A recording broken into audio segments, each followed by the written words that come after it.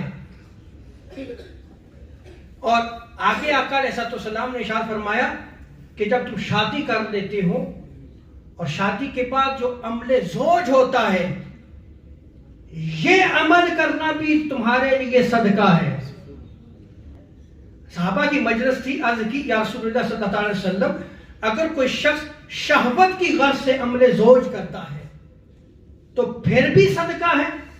تو حضور علیہ السلام نے ارشاد فرمایا ہاں پھر بھی صدقہ ہے, اس لیے کہ اگر وہ اپنی شہوت کو حرام طریقے سے کرتا تو اسے گناہ نہ پہنچتا, وہ تو حلال طریقے سے جو ہے وہ اپنی شہوت کو پوری کر رہا ہے, تو یہ عمل بھی اس کے لیے کیا ہے؟ صدقہ ہے. اس پہ بھی اس کو اجر ملے گا, ثواب ملے گا.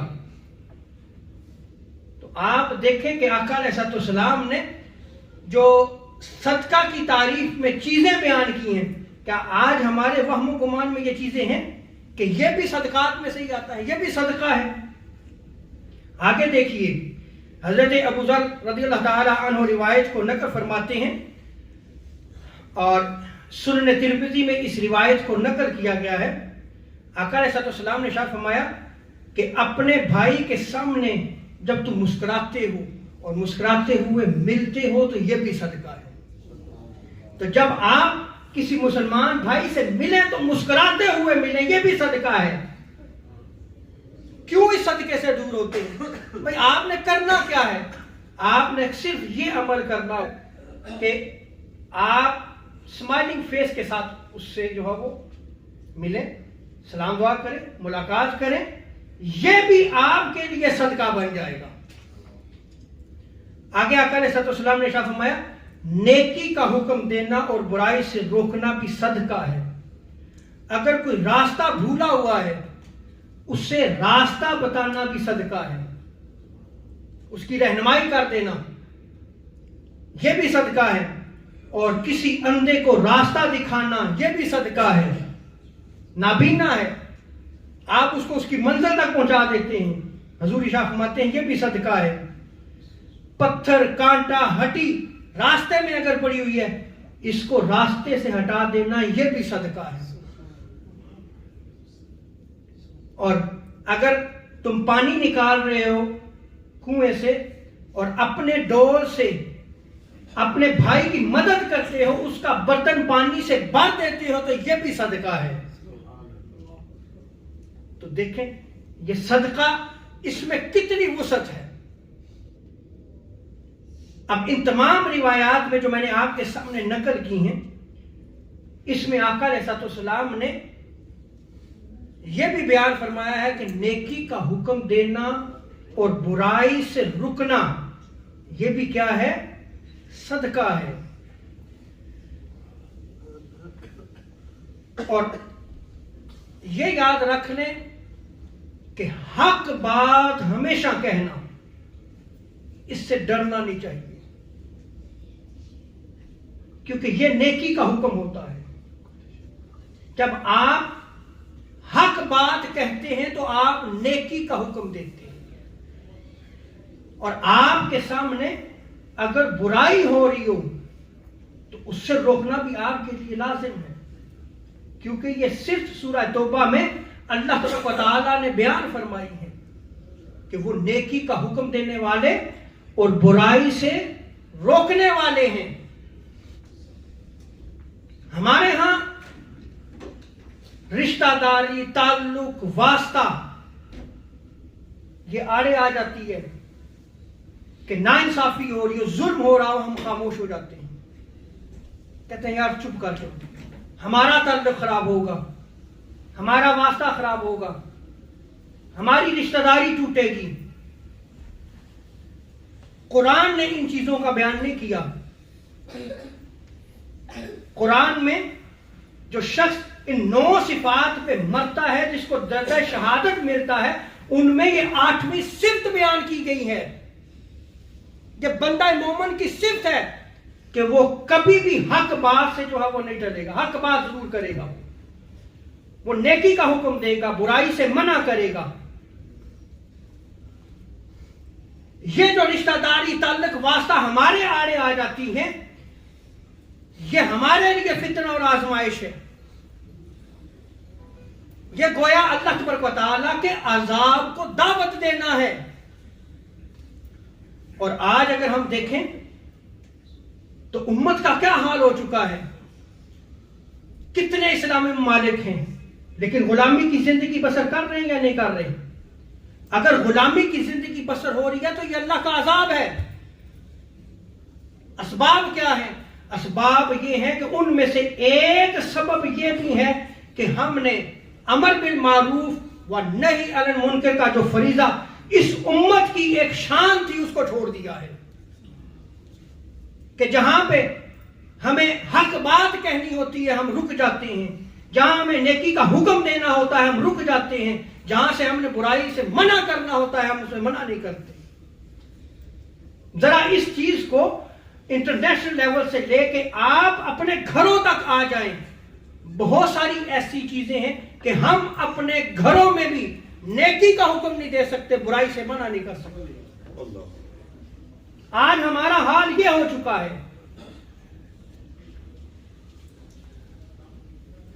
اس پہ میں صرف چند روایات نقل کرتا ہوں اور یہ سوچئے گا کہ ہم کس راہ پہ چل رہے ہیں۔ پہلی روایت حضرت ابو سعید خدری رضی اللہ عنہ کی ہے کہ آقا علیہ السلام نے ارشاد فرمایا، کسی کا خوف تمہیں اس حق بات کو کہنے سے منع نہ کرے جس کا تمہیں علم ہو۔ تم جانتے بھی ہو کہ یہ حق بات ہے اور تم رک جاؤ، پھر ایسا نہ کرنا، کیونکہ کوئی شخص تمہاری موت کو نہ مقدم کر سکتا ہے نہ تمہیں رزق سے محروم کر سکتا ہے۔ وہ رازق رب تعالیٰ ہے، وہ رزق تمہیں دے گا۔ حق بات ہے تو کہہ دو، تم حق بات سے کہنے سے نہ رکو۔ نہ ہی وہ تمہیں مار سکتا ہے، اس لیے کہ موت اور زندگی کا مالک رب تعالیٰ ہے۔ حق بات ہمیشہ کہنی چاہیے، اس سے کبھی بھی نہ رکو۔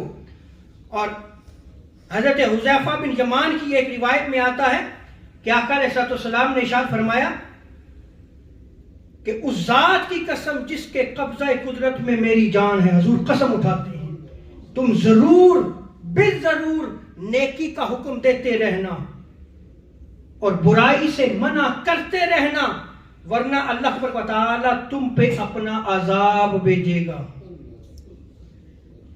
پھر تم اسے رب تعالیٰ کو مدد کے لیے پکارو گے تو تمہاری مدد نہیں کی جائے گی، تمہاری پکار کو نہیں سنا جائے گا، پکارو گے تو تمہاری پکار کو رد کر دیا جائے گا، مانگو گے عطا نہیں کیا جائے گا۔ کیا کیا ہے آپ نے؟ نیکی کا حکم نہیں دیا، برائی سے منع نہیں کیا۔ اسی لیے آقا علیہ السلام نے ارشاد فرمایا کہ حضور سے پوچھا گیا کہ افضل جہاد کون سا ہے، تو حضور نے ارشاد فرمایا ظالم شخص کے سامنے کلمہ حق کہنا جہاد ہے، اور یہ افضل جہاد ہے۔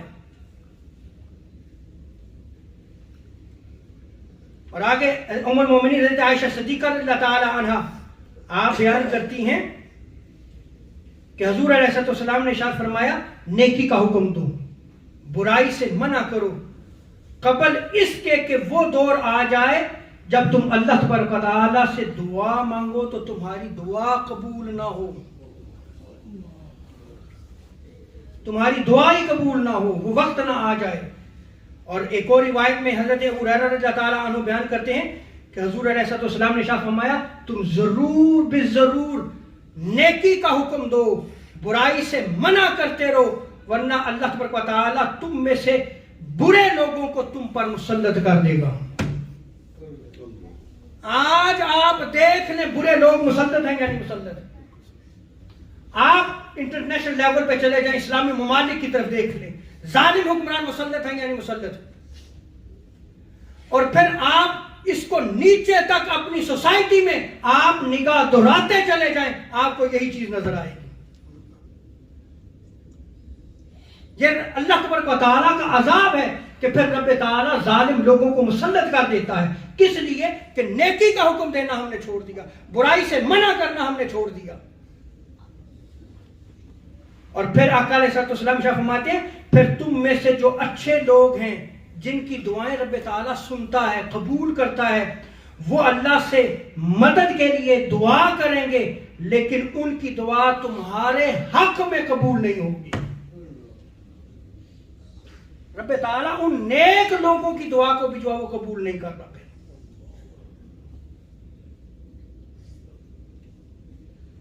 اللہ اکبر.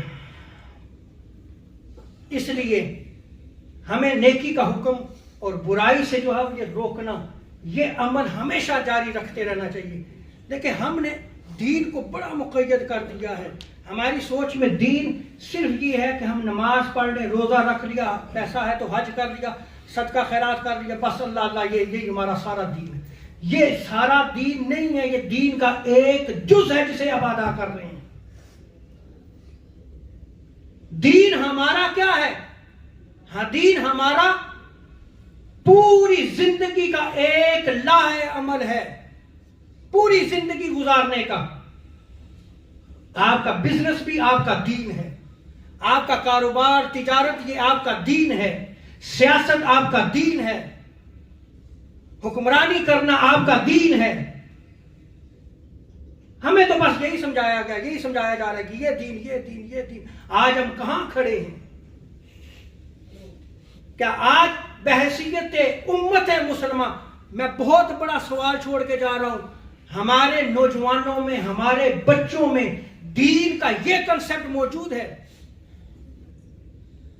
آپ اپنے بچوں سے یہ صرف جا کے چند سوالات کیجئے گا کہ ولایت یا ولی کیا ہوتا ہے. ولایت یا ولی کے جو مراتب ہیں ان میں ایک جو سب سے بڑا مرتبہ ہے وہ کیا ہے؟ میں آپ کو سمجھا رہا ہوں، دیکھیے گا ہمارے بچوں میں یہ چیزیں ہیں. صحابہ کرام ہیں. صحابہ کرام کون ہیں؟ اہل بیت اطہار کون ہیں؟ ان کا مقام و مرتبہ کیا ہے؟ خلفائے راشدین کون تھے؟ حضور نے مدینہ میں کیا کام کیے؟ یہ وہ سوالات ہیں آپ پوچھیں اپنی نوجوان نسل سے. ہمارے ہاں تو بچوں کے لیے بس ہم یہی ضروری سمجھتے ہیں کہ بچپن میں قرآن پڑھانے کے لیے، دین کی سمجھ بوجھ کے لیے مسجد بھیج دیا، ہم نے کہا بس ہمارا فریضہ پورا ہو گیا. آپ نے کچھ بھی نہیں دیا، آپ نے دین نہیں دیا اپنے بچوں کو. اور اگر آپ اپنے بچوں کو دین نہیں دیں گے تو آنے والے وقت میں یہ آپ کے بچے کے ایمان کو بھی لے ڈوبیں گے. اس قدر فتنے ہیں اس وقت. اللہ تبارک و تعالی عمل کی توفیق عطا فرمائے. حضرت عبداللہ ابن عباس رضی اللہ تعالیٰ عنہ بیان کرتے ہیں حضور نے ارشاد فرمایا انسان کے ہر عضو اور ہر روز ایک نماز ہے. یہ سنیے گا، ہر عضو پہ ایک نماز ہے اور ہر روز ایک نماز ہے. لوگوں میں سے ایک شخص نے عرض کی یہ تو ہمیں بہت سخت بات محسوس ہوتی ہے. حضور نے ارشاد فرمایا تمہارا امر بالمعروف یعنی نیکی کا حکم دینا و نہی عن المنکر یعنی برائی سے منع کرنا بھی نماز ہے. یہ بھی نماز ہے. کمزور کی مدد کرنا بھی نماز ہے. راستے سے کانٹے وغیرہ تکلیف دہ چیز کو ہٹانا یہ بھی نماز ہے. اور نماز کے لیے تم جب قدم اٹھاتے ہوئے مسجد جاتے ہو تو وہ بھی تمہارے لیے کیا ہے؟ نماز ہے. آخری بات پہ میں ختم کرتا ہوں اور یہ سوال ہے کہ ہمارے ہاں ایک کنسپٹ ہے کہ بھئی تم خود تو نیک ہو جاؤ پھر نیکی کا حکم دے لینا. یہ ہے نا کنسپٹ؟ بھئی تم کون ہو؟ تم ہمیں سمجھا رہے ہو، تم پہلے اپنی تو اصلاح کر لو. بس اتنا سوال قائم کر کے جواب آقا علیہ السلام کی حدیث مبارکہ ہے. حضرت انس بن مالک رضی اللہ تعالیٰ عنہ بیان کرتے ہیں ہم نے عرض کی یا رسول اللہ صلی اللہ علیہ وسلم ہم نیکی کا اس وقت تک حکم نہ دیں جب تک اس پہ عمل نہ کر لیں اور کسی برائی سے نہ روکے حتیٰ کہ تمام برائیوں سے ہم رک جائیں. تو آقا علیہ السلام نے ارشاد فرمایا بلکہ نیکی کا حکم دیتے رہو. نہیں، پھر بھی نہیں رکنا، نیکی کا حکم دیتے رہو خواہ تم اس نیکی پر عمل نہ کرو. خواہ تم اس نیکی پہ عمل نہ کرو لیکن نیکی کا حکم دیتے رہو. ہمارے یہاں یہ کنسپٹ ہے نا بھئی آپ تے کرتا نہیں سانو سر دردہ پیدا پہ ہوئے نا. یہ حضور کی حدیث کے خلاف ہے یہ چیز. یہ کنسپٹ آقا علیہ السلام کا دیا ہوا نہیں ہے. وگرنہ یہ امر بالمعروف و نہی عن المنکر ختم ہو کے رہ جائے گا. کون شخص کامل ہے؟ ہر شخص میں غلطیاں ہیں، کوتاہیاں ہیں.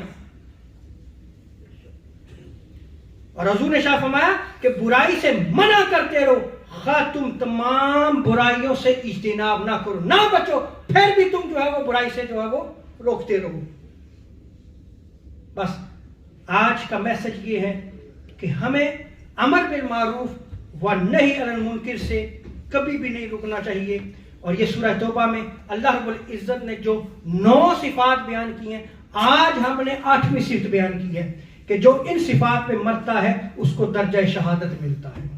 اللہ تبارک و تعالی ہمیں عمل کی توفیق عطا فرمائے. وما علینا الا البلاغ المبین.